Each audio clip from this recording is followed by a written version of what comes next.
Stay frosty and head over to EasyMut.com for the cheapest MUT coins on the market. And when I say cheapest, I mean it. We're talking 1 million coins for around 40 bucks. Use code DIRECTOR for 5% off. Yo, what up, brothers? What's up? It's the Director. Chargers fans, well, here we are. Per Adam Schefter, the Chargers have informed tight end Hunter Henry that he will not be tagged per source. Henry is headed to free agency. Well, it's not all panic quite yet, okay? This doesn't mean for certain that Hunter Henry isn't coming back to the Chargers. It just means that they didn't use their franchise tag on him, which I think would have been worth around $12.7 million, because this will be the second time they're using the tag, so obviously the price does go up. But I can't lie, guys. I told you guys a while back that I had a bad feeling about this whole thing with Hunter Henry. There may be some things going on behind the scenes that we don't know about, but honestly, it just really does come down to money. You guys remember the video I put out a couple of days ago? I said this season's going to be different than any other season that we've seen because of the financial restrictions that every single team in the NFL is going to be facing. The Chargers are going to be part of that. And honestly, that's kind of where I'm seeing this come from at this point. Hunter Henry, the tag was maybe a little bit too expensive. There could be, an extension talk going on behind the scenes. But at this point, I would say the chances that he stays on the Chargers definitely went down, okay? So in today's video, we're going to be talking about this man, Hunter Henry, and what the Chargers could do to perhaps replace him if we have to. If he does indeed go sign elsewhere, which right now, the hottest rumor is probably the New England Patriots, the Chargers are going to need to find an answer at tight end going forward because, again, we're going into Justin Herbert's sophomore season. You definitely don't want to see him with a lack of weapons going into that season. We want to see him succeed, and to do that, we need to give him weapons. There have been a lot of rumors as far as the Chargers being connected to other tight ends in the league right now. So we're going to go over my top 8 tight ends that could replace Hunter Henry in this video. Now, before we do get started, guys, hit us up with a like and sub. If you do enjoy this content, the small amount of time you guys take to the like, sub, and bell notification helps me out a lot. Let's get into this video. Lights, camera, action.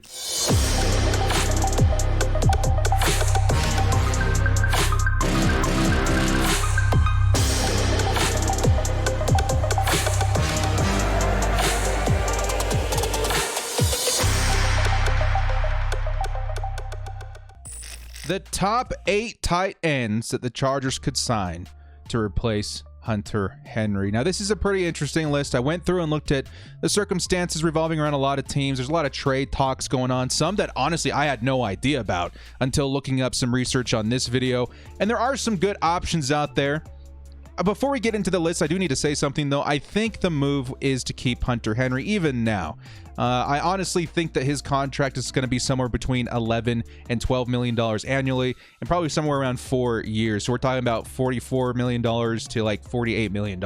And the reason I think that the Chargers should definitely still keep Hunter Henry is, again, because of the consistency and chemistry that he already has with Justin Herbert. I think that's pretty important. And honestly, I really like Hunter Henry. I'm a huge fan of Hunter Henry. And to see him, to think of him going to the Patriots, oh, the nausea. It really does get to me. But in this video, we do need to kind of like brace for the reality of maybe him not coming back to the Bolts. What are the Chargers going to do? We don't want to leave Justin Herbert hanging. So let's start off this video with one that has been connected to the Chargers in some ways, but just via articles and rumors and stuff like that. We'll get into the hotter stuff as we climb up the list. But at number 8, we got Kyle Rudolph. Now, Rudolph, he's a bit on the older side. I mean, born in the 80s, so that's kind of a red flag. But he has been Mr. All Reliable for the Vikings for several years. Now, a lot of people don't like that we dive straight into stats a lot, but I do think in this case it's kind of important. We can't go into straight like PFF, like, grade by position sort of, look at every single one of these players. But I'm kind of trying to find someone that can supplement the production that Hunter Henry had last season and maybe even surpass that. Maybe we can get lucky and find someone that fits our system really well. As far as Kyle Rudolph is concerned, there's been an obvious drop-off. I think he really hit his peak in 2016 with 840 yards and 7 touchdowns. Very nice season for him. In 2012, 500 yards and 9 touchdowns. He's been a pretty consistent red zone target. But as you'll see this last season, 334 yards and 1 touchdown. I think he started getting pushed out of there. What was the other tight end in Minnesota? Irvin, I think you could definitely start seeing the torch getting passed in those senses. So as far as Kyle Rudolph as one of the potential replacements for Hunter Henry, I could see him more as like a bridge tight end, you know, maybe someone to solve the position for maybe like a year or two. But given his age and lack of production, that's why he's so low on the list. But I have read articles and stuff about him, so that's why he's on the list to begin with.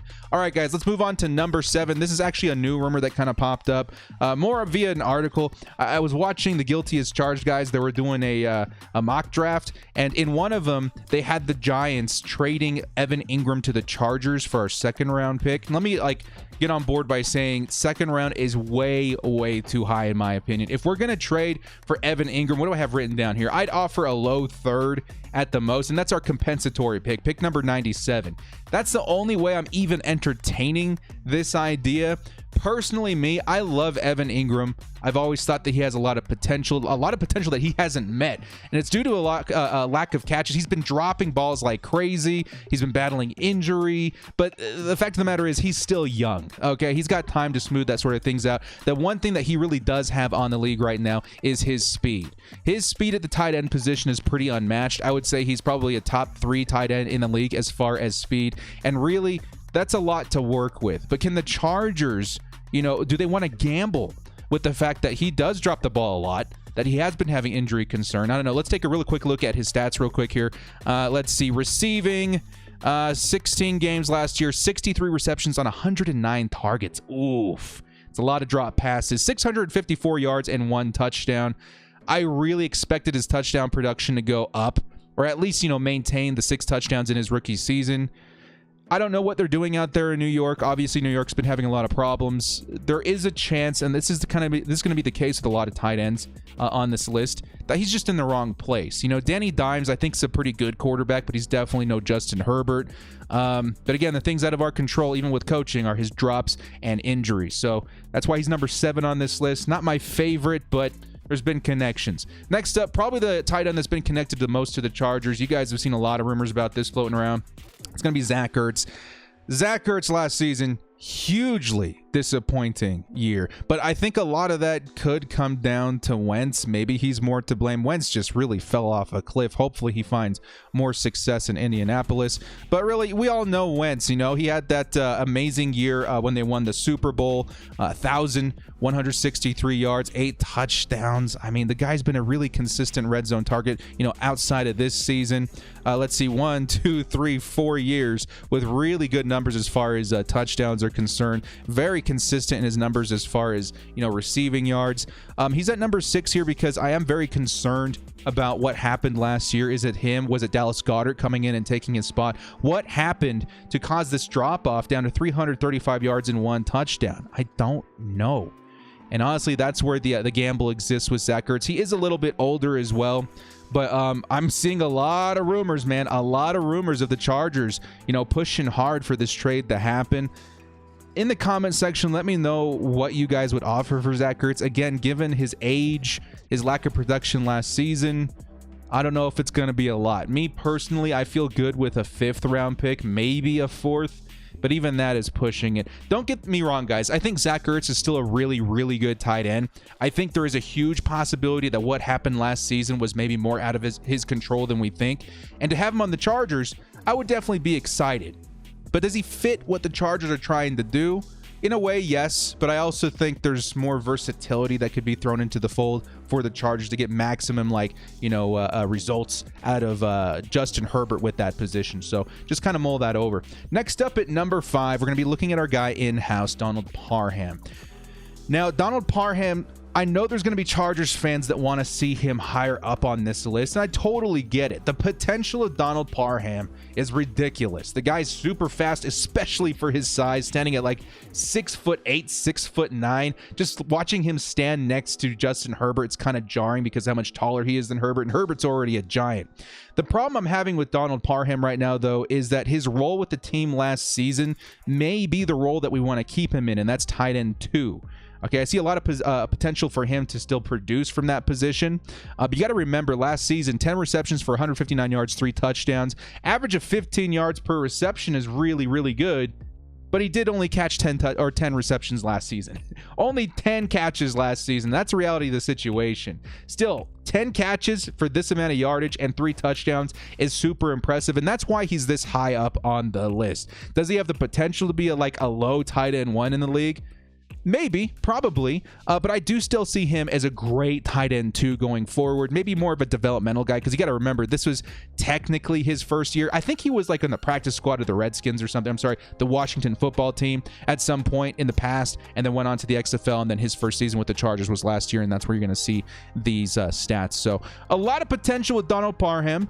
But again, I still see his role with the Chargers as being the number 2 tight end, which I'm very, very comfortable with. But the potential is there, and that's why he's going to be here at number 5 for the Bolts.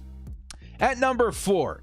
Now, this is where things get a little bit juicy, okay? I've been reading a lot of articles. I've been, looking up on a lot of rumors and stuff of these tight ends that might be traded from their teams. And this is an instance where I feel like the next 2 tight ends have been criminally underused by their organizations. They have freak of nature traits and measurables that definitely have not been utilized properly.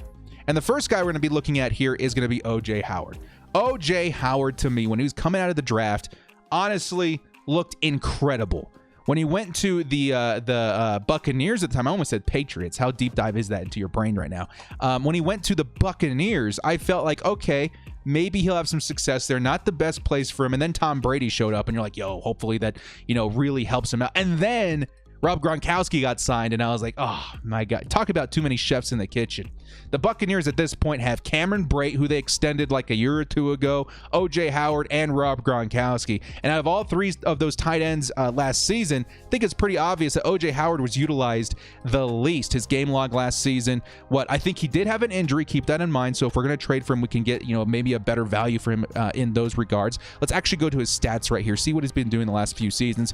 Drafted in 2017, 432 yards, 6 touchdowns. Looked really good in his rookie year. I was pretty high on him. 2018, more yardage, 1 less touchdown. I think this was probably his best year. 565 and 5 touchdowns, 34 receptions and 48 targets. Looked fantastic. And then they just stopped using him. When did Bruce Arians come to the Buccaneers, man? Was it 2019? I thought it was a little bit earlier than that.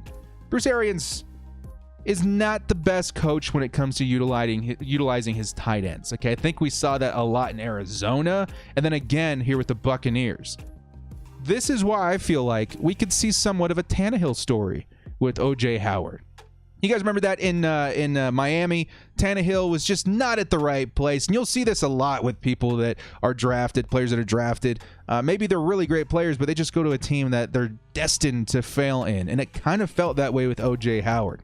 Now, O.J. Howard, to me, I'd be willing to offer our low 3rd, maybe even a top 4th, or our 4th round pick for him, because again, his talent and measurables are quite obvious, and matching him up with Justin Herbert, his value in production would definitely go up. If we can get a tight end that maybe gets us, I don't know, 500 to 800 yards. I know that's a pretty wide margin, but it just depends on how much we want to utilize him versus our other receivers. And around 6 touchdowns, maybe 8 touchdowns, I'm feeling really, really good if we have to move on from Hunter Henry. Now, the story with this next guy is very similar to O.J. Howard. It's one that a lot of you have been requesting me to kind of go over. I've seen him in my comment section a lot. And honestly, just a couple of days ago, I read an article that he's officially been placed on the trade block. His name is David Njoku.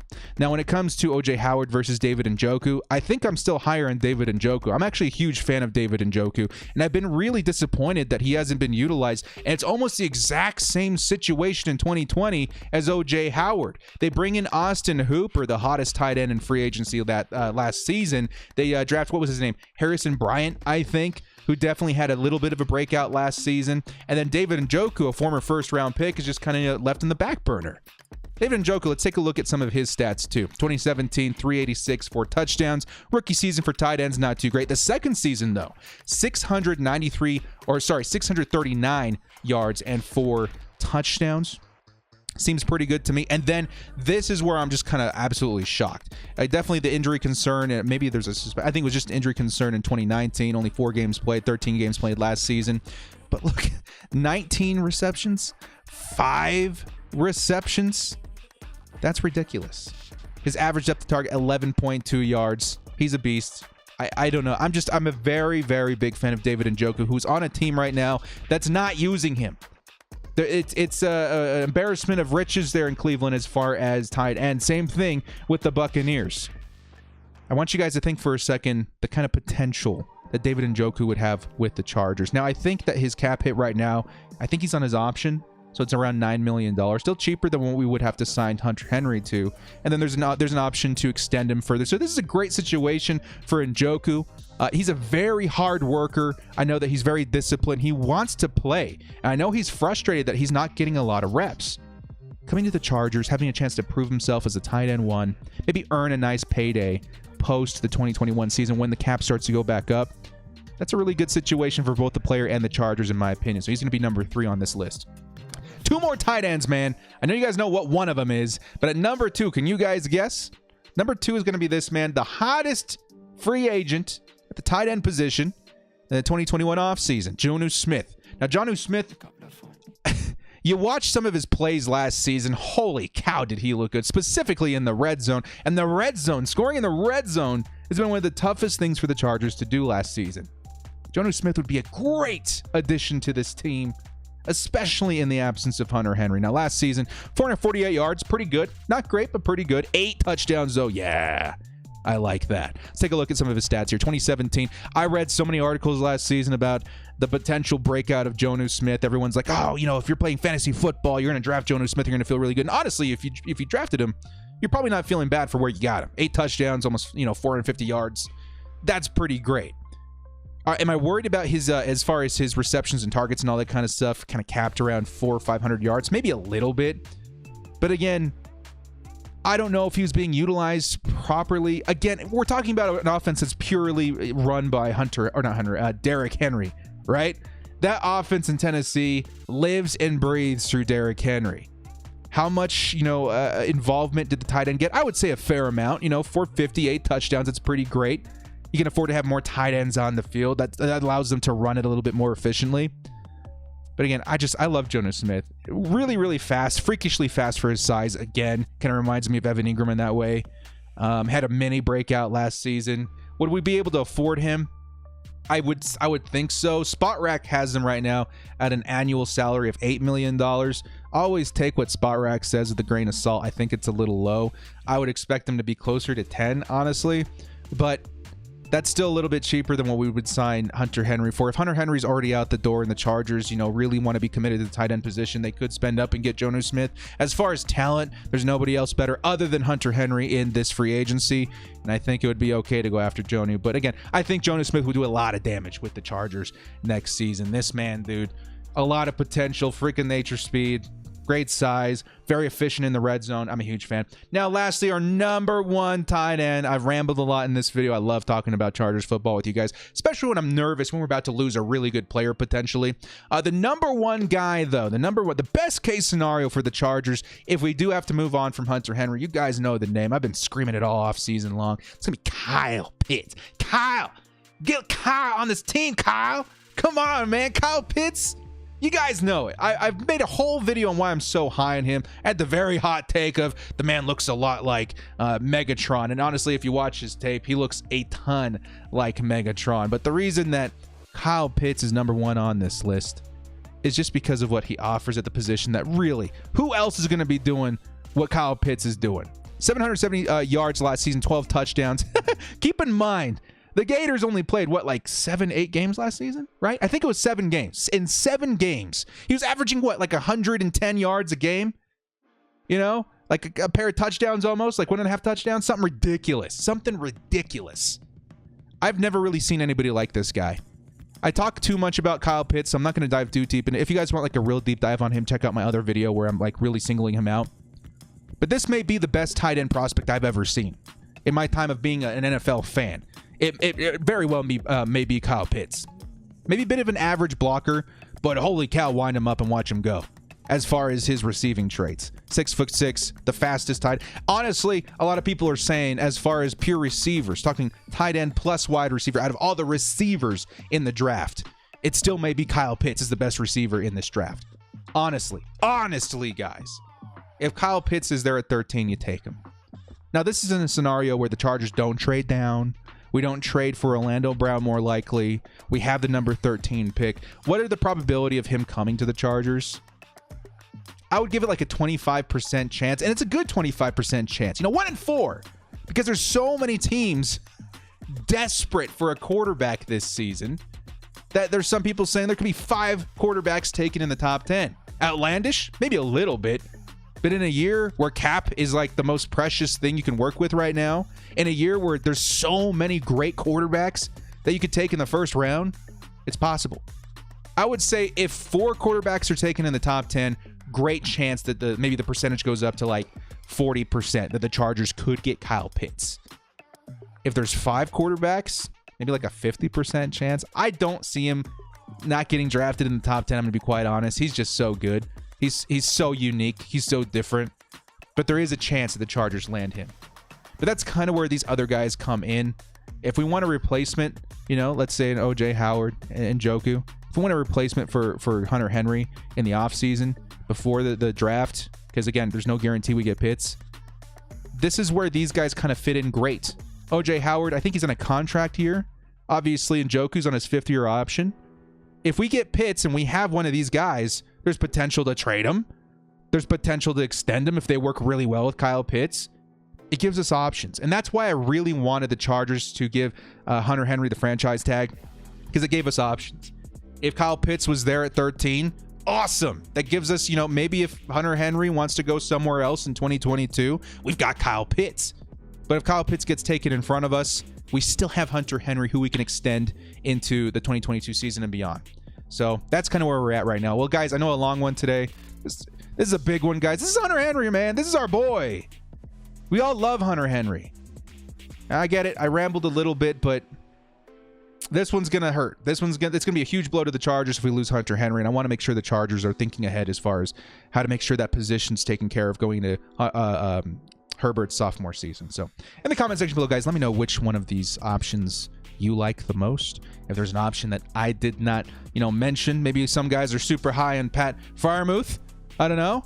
Just leave what you guys want to see happen in the comment section below. We'll talk. Well, guys, thank you so much for joining me. This has been The Director. If you like what you saw, hit us up with a like and sub on your way out. We'll see you next time. And as always, bolt up and stay frosty.